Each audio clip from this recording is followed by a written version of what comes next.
आज हिंदी दिवस पर कई पोस्ट पढ़ी, सोचा मैं भी कुछ लिखूं।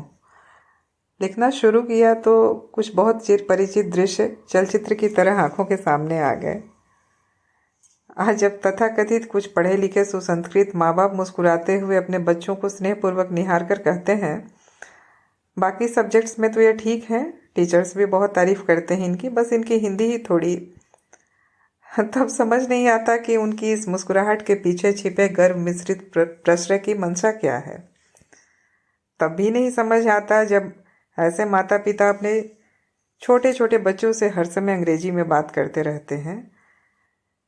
हास्यास्पद रूप से फलों सब्जियों तक के नाम अनिवार्य रूप से अंग्रेजी में ही लेते हैं, मानो बनाना केला बनकर कम स्वादिष्ट हो जाएगा, पेपर काली मिर्च होने से अपना तीखापन छोड़ देगी, और तो और बरसों की वह परिचित हरी मिर्च ग्रीन चिली कहकर जब परोसी जाती है तो लगता है अनजानी हो उठती है।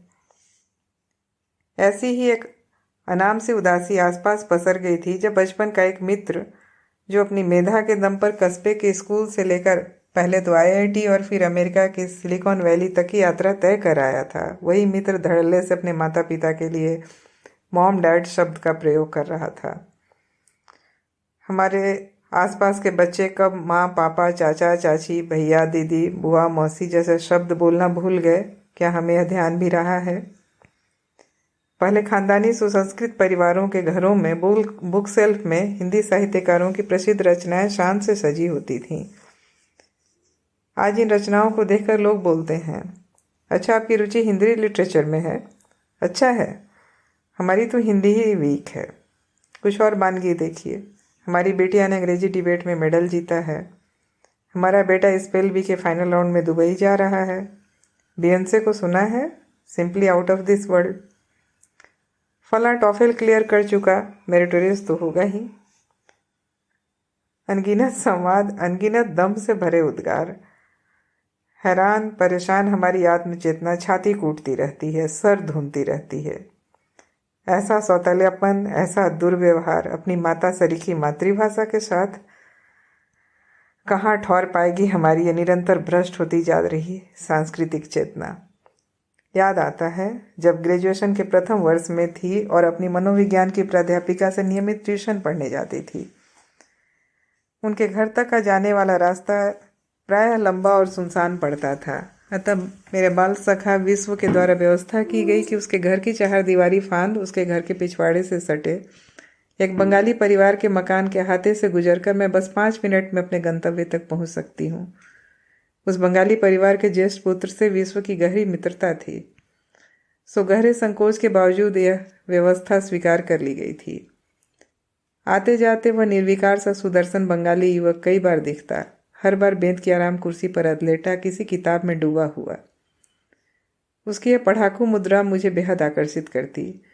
जी चाहता कि उसके सीने से सटी उन किताबों के नाम पढ़ूं जो उसे आसपास की दुनिया से ही वितराग किए दे रही थी।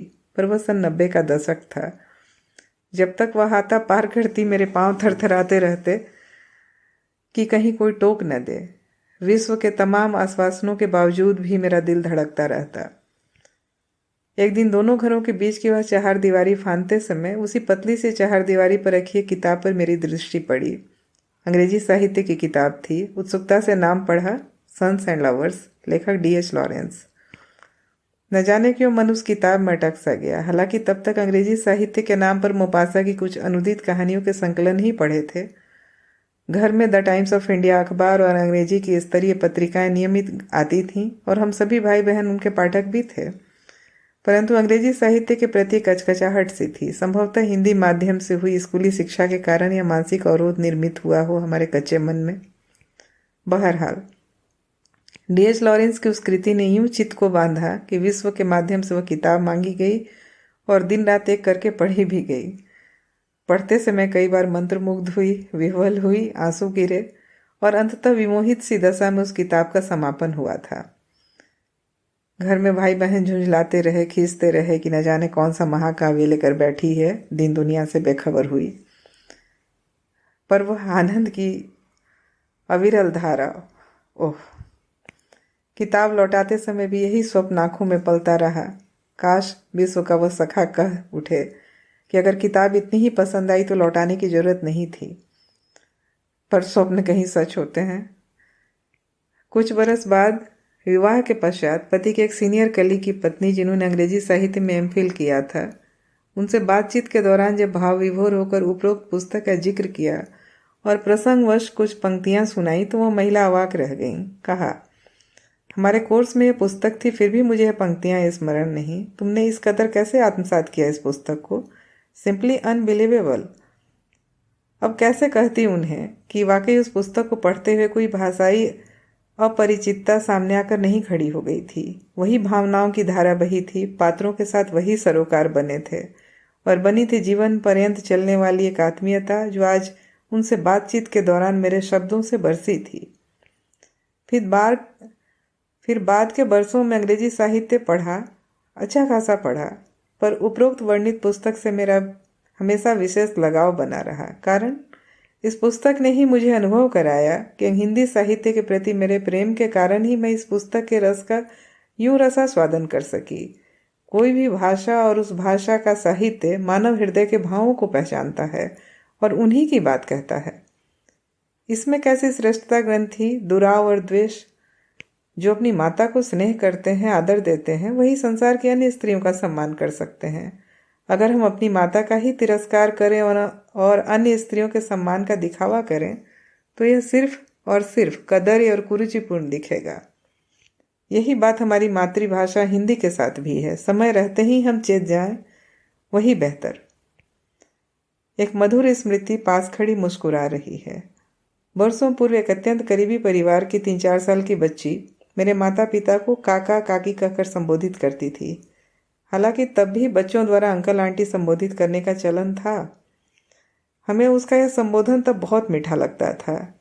आज करीब 30 वर्ष बीत चुके हैं। वह बच्ची अब एक महानगर में रहती है, डेंटिस्ट है, संपन्न परिवार में ब्याही गई है। पर आज भी जब वह उम्र के 8वें दशक को छूते मेरे माता पिता को उसी भावभीने मधुर संबोधन कक्का काकी से पुकार उठती है तो सच कहूँ मैं भावों के अतिरेक से स्तब्ध हो उठती हूँ। निज भाषा की अप्रतिम मधुरता, यह सौंधी सुगंध, वाकई शब्दों में इसे नहीं बांधा जा सकता। किस मृग तृष्णा का शिकार बनते जा रहे हैं हम, क्या खो रहे हैं हम, काश से हम अनुभव कर पाते।